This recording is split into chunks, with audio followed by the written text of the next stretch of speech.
What's up? What's up? It is a good morning. I got my man TJ Perine with me. You see, you got his. Hey, it's literally about 8:30 when we recording this. It'll drop probably about 10. He got the shades on already. He feeling good. And if you wonder why he feeling good, he got the Chiefs jersey on. He has a son that just won the Super Bowl, La'Mical Perine. Number 29, correct? Yes, sir.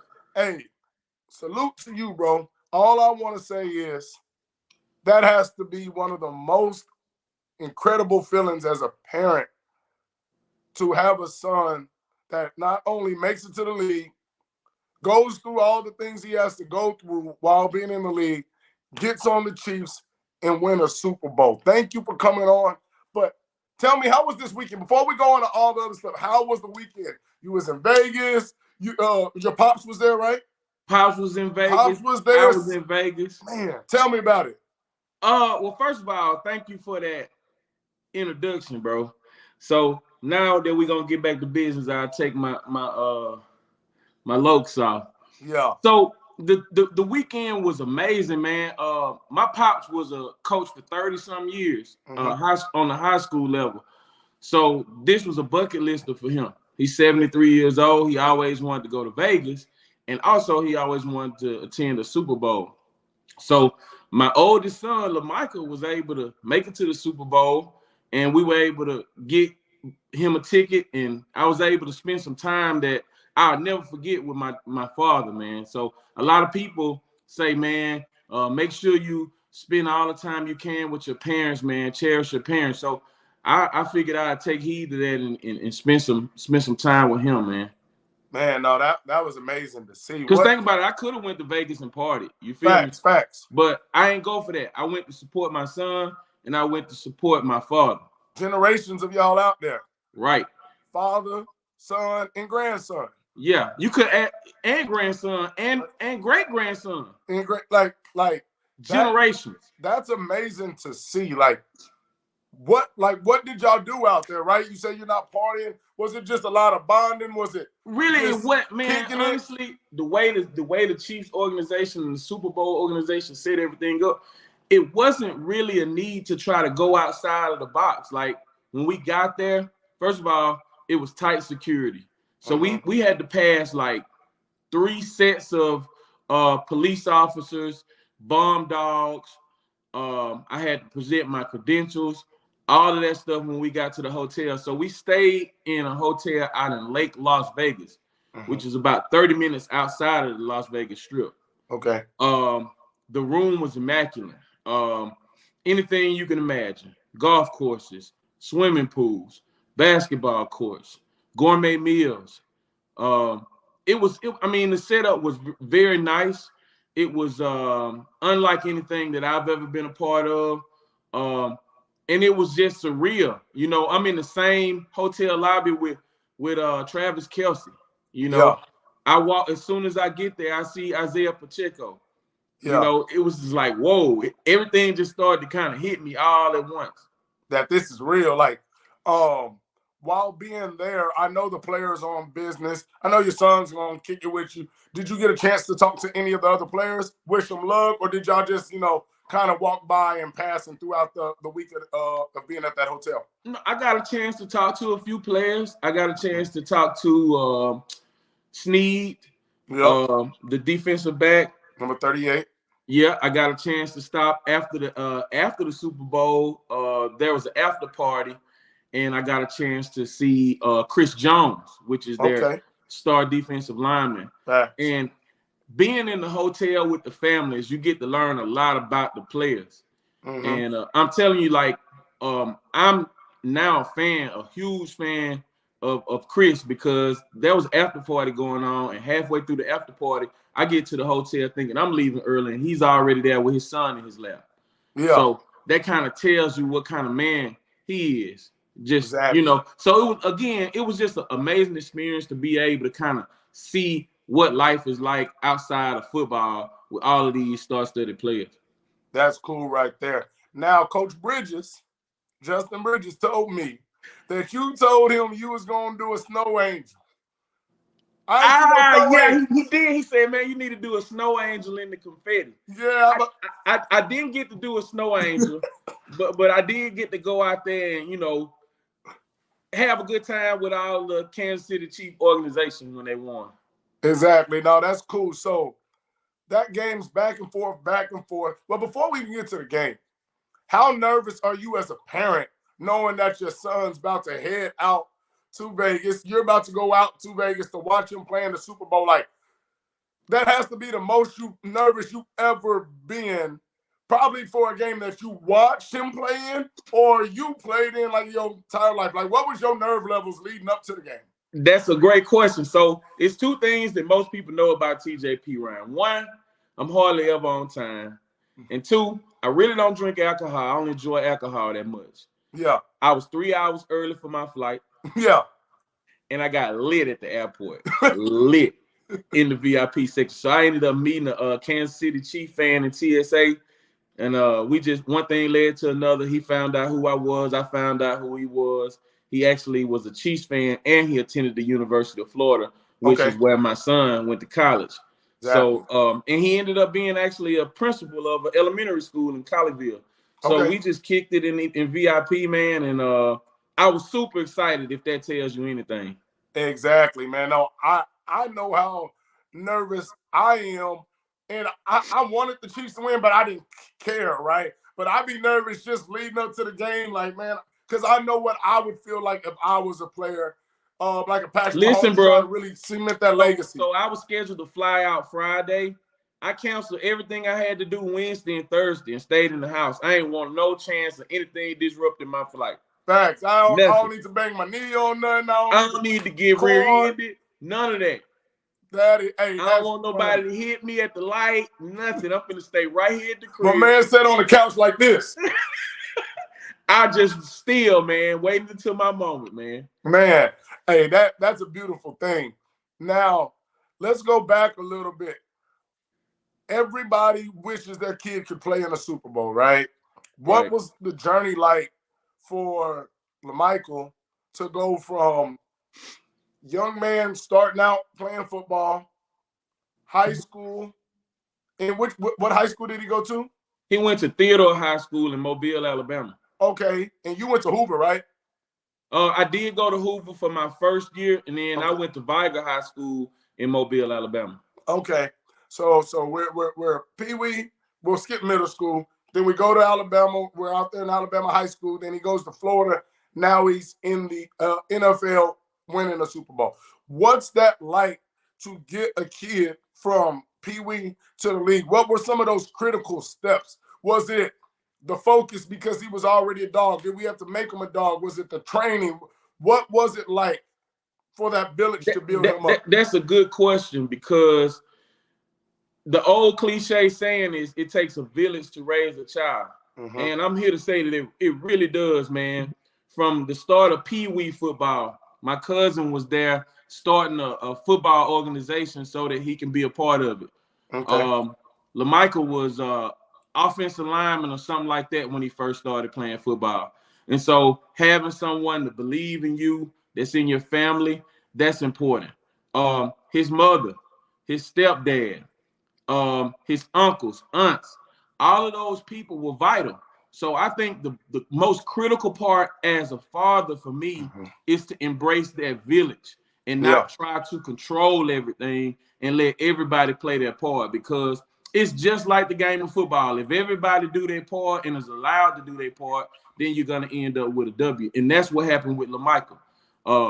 From Pee Wee football, my cousin took the hymns, my cousin and my father, because you got to remember, I was 17 years old when La'Mical was born. Okay. And I was 11th grade in high school. At the time, I was scared. I didn't know how to be a father. I didn't know anything about being a father, in fact. So I had people to step up during those times. I had older cousins, and his mother, she was 15 years old. So I was 17, his mom was 15. So La'Mical didn't have a bed full of roses or peaches and cream coming up. He got the young version of me. Exactly. And so he was able to get a lot of his motivation from some of the things that he didn't have that he wanted. And so it was just a blessing for me to be able to have a son that wanted a dream so bad the way he would do anything to get it. Exactly. Going into high school is when I really saw that he could be a Division I player. The 8th grade, going from 8th grade into 9th grade was a very, very pivotal time. It was a time in which, again, his mom was 15, I was 17. So obviously we were co-parenting, right? So she was smart enough to understand that he needed his father. So that goes back to that village. You know, she was smart enough to understand that regardless of what we had going on, she was able to relinquish some of that control and let him come stay with me. So he came and stayed with me that summer, 8th grade year. I outsourced some of the workouts that we did. Like, of course, I played football. I understand working out and things like that. But there were some things about what he wanted that I didn't know. I didn't know how to catch. I didn't know how to run routes. You know, I wasn't a skill player when I played, so I had to outsource it from a guy named Dalen Williams that played football at Alabama. So we did 3-a-days. I had a guy come in that was a receiver. I had a guy come in that was a specialist in speed. And then I also had myself for strength training. So, again, it's not a one-man show. It's not. It's really about being able to understand the help that you need and allow that help to nurture your product.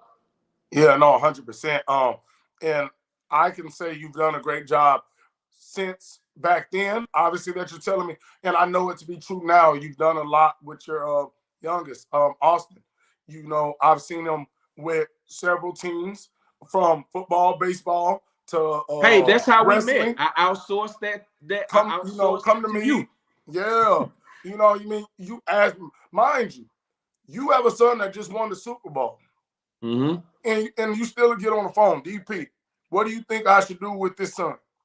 So then that's the why your kids are successful, because you want them to be successful and you'll do the necessary steps. I don't care because I had one son go D1 already and one son now won the Super Bowl. I'm still going to ask for help to get my kids in the best position.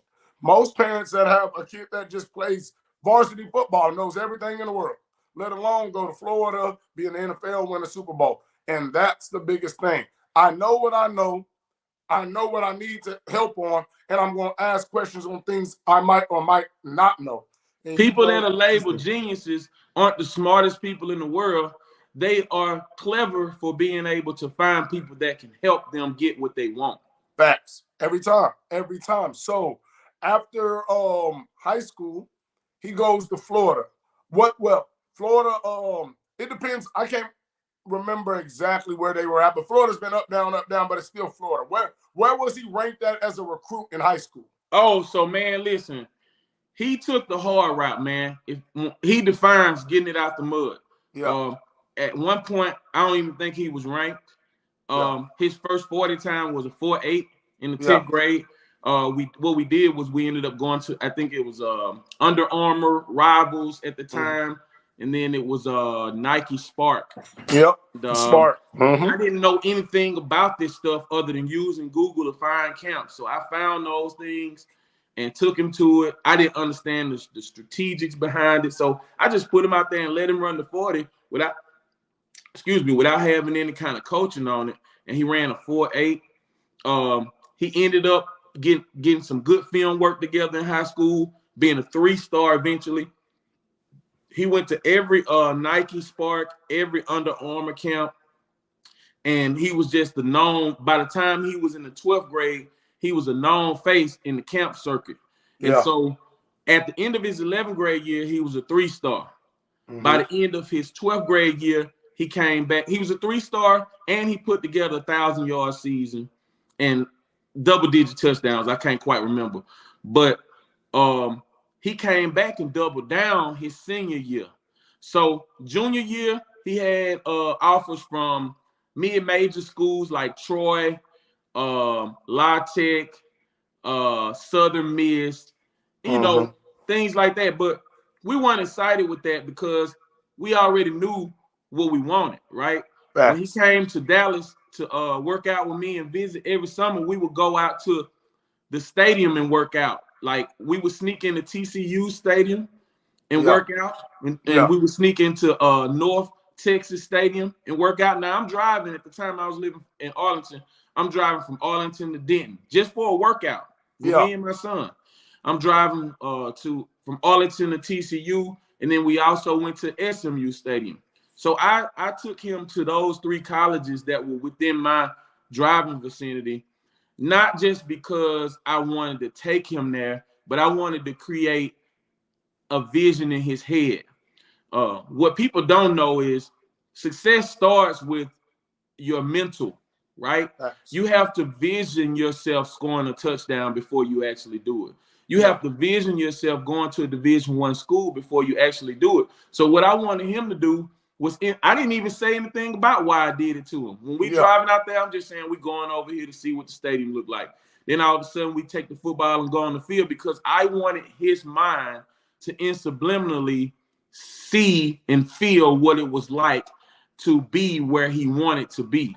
And so those things you have to not only speak into existence, but you have to actually act into existence as well. Facts. No, that's 100% true. You have to see it, you have to speak it, you have to believe it before it ever happens. Like it ain't just gonna happen if you didn't think it was gonna happen, because you're not gonna put in the necessary work to do those things. That's something that I tell these kids all the time. There's somebody. So 12th grade year, he ended up earning a 4th star. Okay. The spring of his 11th grade year, Florida came to town. Okay. Florida came to town because he had gone to an overnight camp. He did a lot of camps with colleges, but they were just like day camps, go in and out. So at the time that he went to the Florida camp, there was Will Muschamp was the coach, actually. In Florida, they were pretty good. They were a 9-win team, something like that.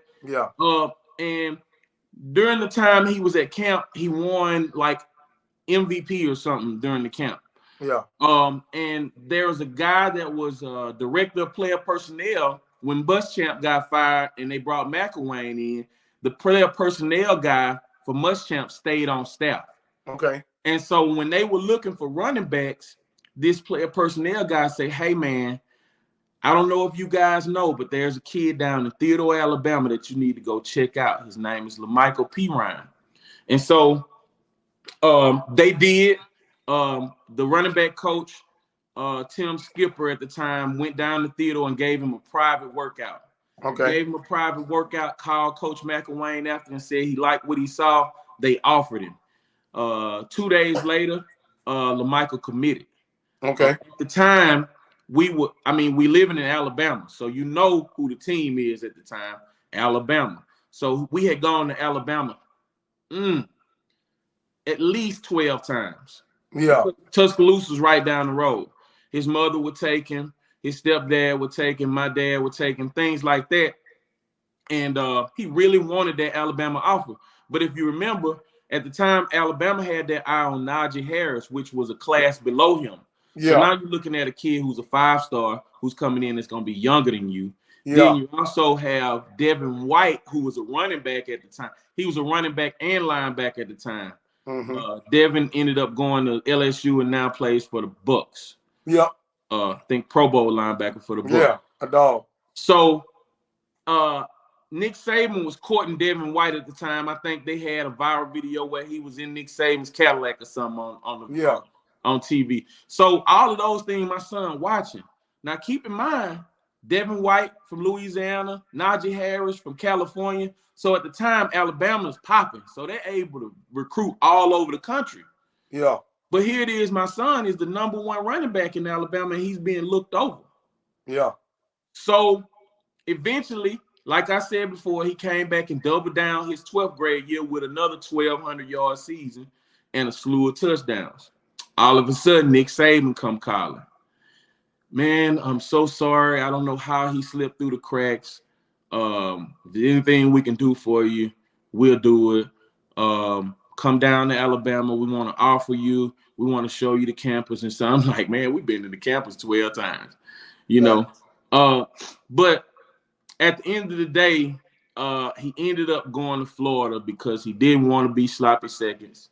He didn't want to feel like sloppy seconds. And he told Nick Saban no. Funny story. He told Nick Saban no.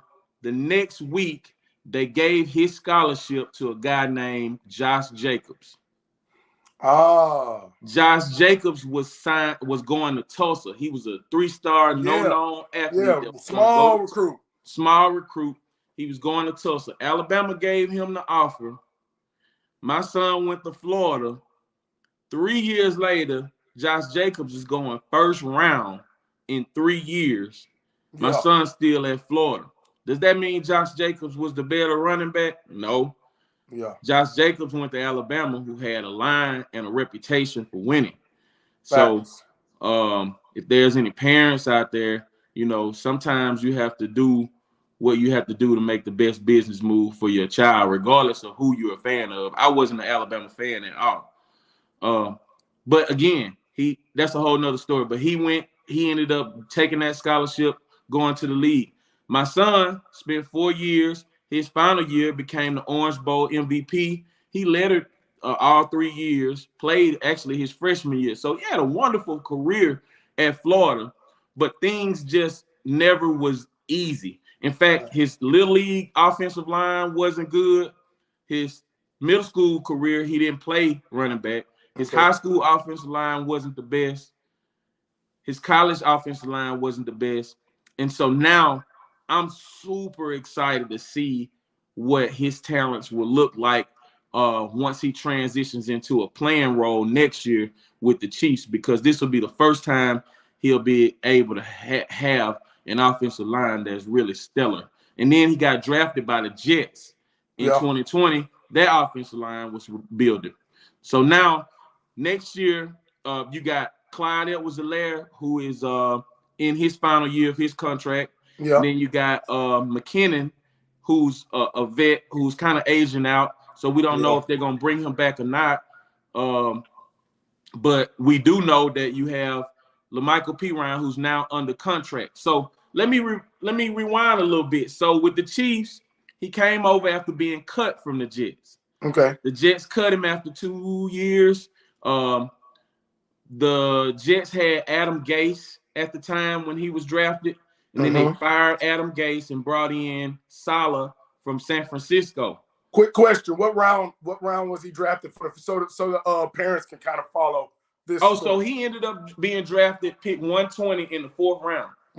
Fourth round pick. During so COVID. 2 years. During COVID. Okay. So again, getting it all the way out of the mud. His first year he spent playing games with no fans. Then he went on to play his second year. He injured his ankle. So 3rd year, Saleh comes in. Then of course he drafts a running back. Bring his guys in. 4th year, he drafts another running back by the name of Breece Hall. So that leaves us in the back of the running back room, right? So at the end of training camp, the Jets cut him. His morale is low, knowing he has all of the talent in the world, but it's just not working out with people seeing him as a fit for what they're trying to do. And then he ended up going through this phase of where you're having to try out for teams. I don't know if parents or people understand this, but once you get cut, you have to try out and audition for teams that are interested. Your agent calls you, tells you, okay, the Indianapolis Colts are interested. And you don't have a choice. You have to go. You have to put your talent on showcase. So he went to, after being cut by the Jets, Indianapolis called him. He didn't want to go to Indianapolis, to be quite honest with you. Houston called. He had to sit in a waiting room or in the cafeteria for 3 hours for someone to come see him and work him out after staying overnight for a flight, no sleep. And a host of other teams called it. He ended up landing in Philadelphia after all of that. Okay. Philadelphia signed him onto the practice squad. They cut him in a week because they needed roster space for somebody else. Yeah. After Philadelphia cut him, he went back home to Fort Lauderdale. That's where his house is. And God was on time. The Miami Dolphins signed him to the practice squad. Okay. So had a wonderful time in Miami. Facility 25 minutes from the house. Spent that season on practice squad. Miami, I think, exited the playoffs maybe the second week. After the Miami Dolphins exited the playoffs, the Kansas City Chiefs hopped on him immediately and wanted to sign him to their practice squad. Okay. Stayed on their practice squad for a year, and then ended up going into training camp, last man on the depth chart at running back, behind the undrafted free agent. Got his opportunity in preseason and went slap off. Yeah. Got his opportunity, went slap off, and then ended up getting moved as he was basically the fourth running back behind Pacheco, Hilaire, and McKinnon. Okay. So Kansas City only took 3 running backs on their 52-man roster at the start of this past year. Yeah. So then I think Jet ended up getting hurt later on in the season. Clyde got sick, and he got his chance, and they used him 3 times. You get 3 times as a practice squad member to get called up before they have to sign you. Okay. So after that 3rd time, McKinnon ended up hurting his tearing his growing, and that's when La'Mical Perine got his shot. And today, that's what you see. Week 18, he ended up having over 100 yards all-purpose, and now he's pretty much a staple. He's a staple for the 52-man roster next year. He's on contract until the end of next year, and all I can say is God is good, because it was a long journey. He's a true, what you call a true journeyman in the NFL, and not even just the NFL, but his entire career. He's just taking the long route, and every time he prevails. So shout out to him for his perseverance, man. I couldn't be more thankful for a persevering child.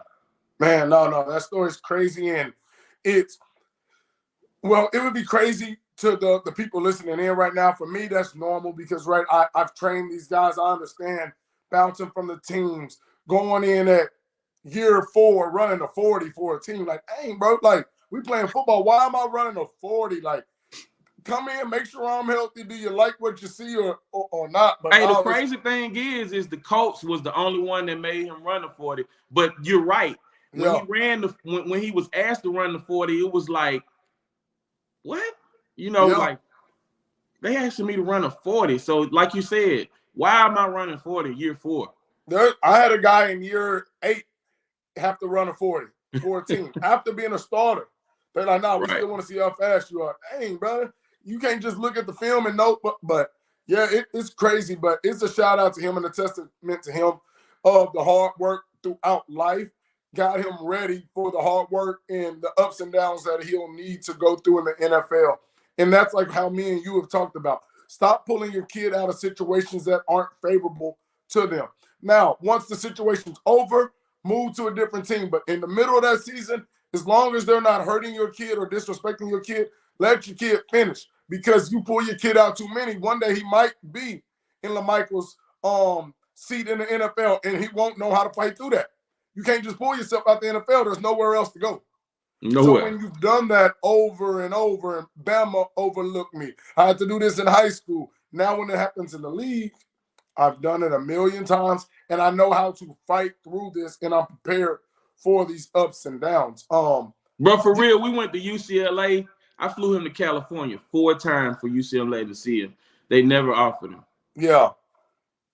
And the running backs that they offered, I don't even know where they are today. Yeah, it'd be like that too.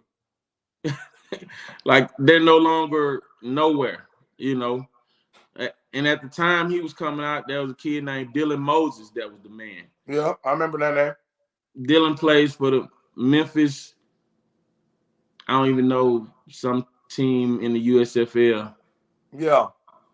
So it's just, again, like you said, don't pull them. Let them go through some things, and perseverance. The cream will always rise to the top if they really like that. Facts. Every time. To end this, give the parents one. It could be just words or advice or whatever you want to end it with, but give them just that last bit of things for their child to do. We talked about a lot of good things, but let them know, hey, if you have a kid right now that is in elementary, this is what I would do. It could be from the training to school to whatever. If you have a child right now that's starting out in youth football, it's two to three things that I would do. Yeah. Number one is I would keep them involved in something active consistently. There is no magic cookbook. This journey is a very grueling journey, and it requires relentless effort and relentless consistency. Number two, I would say allow your village to nurture your child. Get some good people around you, and once you assign them to whatever their responsibilities are with helping your child, trust them and get out the way. Mm-hmm. And number three, again, just be positive when they're at facilities like yours, DP. Stay out of the way. Let the trainer do his job. Let the coach do his job, and you talk to him on the way home. Talk to him before practice. Talk to him after practice, and be encouraging. Don't get in the way. Make sure that what you have going on emotionally doesn't get in the way of what they have going on physically and emotionally, because you got to understand they have a mind as well. They have emotions as well. So they're going to, and this is the most important thing, and I'm going to end right here. Parents, kids hear your phone conversations when they're in the back seat. So if you're on the phone with your friend talking about the coach, talking about how he this and that, then they hear it, and then they develop their own understanding of what you just said, and they start to adapt feelings like yours. So there's no way you can tell me that a 7-year-old doesn't like the coach. He doesn't like the coach because you don't. So if you have anything negative to say about the people that you assigned to nurture your kid, because you got to understand, you took him to that park. You took him to that trainer. So if you take him to the trainer and there's something going the way you don't want it to go, have those conversations away from your child, because they need to be in a positive mind state the entire time. Man, no, those are bars right there. Those are gems, man. And that's one of the biggest things. Like I said, we'll end it on that. But that's one of the biggest things is you expect your kid to play hard and work hard after hearing, oh, this coach terrible. He don't like my son. I don't like him. Well, kids, especially nowadays, they know everything you talk about. The whole time they're in the backseat listening to everything you say. They're going to go to practice with an attitude, and they're going to half run. And because they know even subliminally, they're trying to be a kid and do it right. But subliminally, they know my mom and daddy don't like him. They don't respect him. So as a kid, I'm forming, like you said, my own thoughts on it.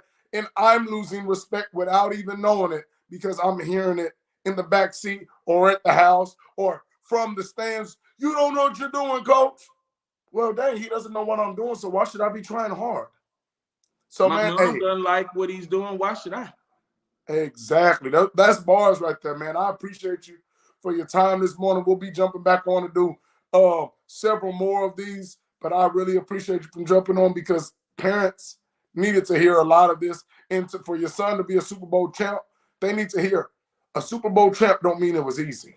No. Usually it means it was a very hard road to get to where it was. If I got all the way there, it was a lot of this. It's not this to get there. So I appreciate your time and just the information you gave to everybody today, man.